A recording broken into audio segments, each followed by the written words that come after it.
Teman-teman,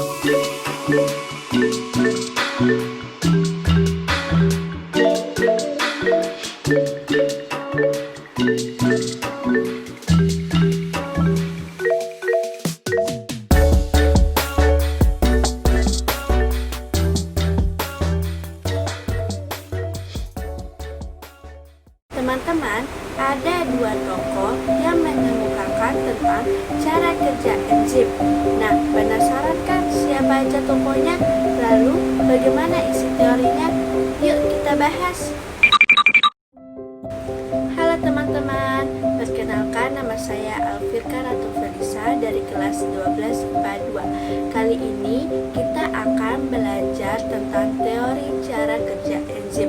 Nah, ada dua teori yang mengemukakan cara kerja dari suatu enzim.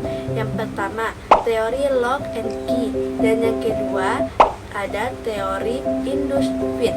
Oke, kita bahas satu persatu. Yang pertama, tadi teori lock and key.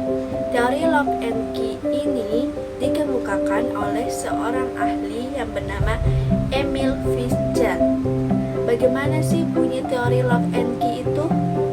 Jadi, teori lock and key ini menerangkan bahwa enzim memiliki sisi aktif yang spesifik dalam mengikat substrat. Nah, ulangi ya. Teori lock and key menerangkan bahwa enzim memiliki sisi aktif yang spesifik dalam mengikat substrat. Nah, maksudnya tuh gimana? Supaya teman-teman perhatikan, di sini ada sisi aktif. Coba perhatikan ya, sisi aktifnya itu bagaimana bentuknya. Lalu di sebelahnya ada substrat. Nah, kalian lihat kan, sisi aktif itu memiliki bentuk yang sama dengan substratnya. Jadi, substratnya harus memiliki bentuk yang sama dengan sisi aktif enzim, sehingga akan terbentuk yang namanya kompleks enzim substrat. Itu yang dimaksud dengan teori lock and key. Kalian paham kan? Kemudian teori yang kedua, ada teori induced fit. Teori induced fit ini dikemukakan oleh tokoh yang bernama Daniel Kassan. Bagaimana sih bunyi teorinya? Jadi, isi teorinya yaitu enzim memiliki sisi aktif yang fleksibel dalam mengikat substrat. Maksudnya gimana? Coba perhatikan, di situ ada enzim memiliki sisi aktif seperti itu. Lalu ada substrat, dia bentuknya ternyata berbeda dari sisi aktif enzim tersebut.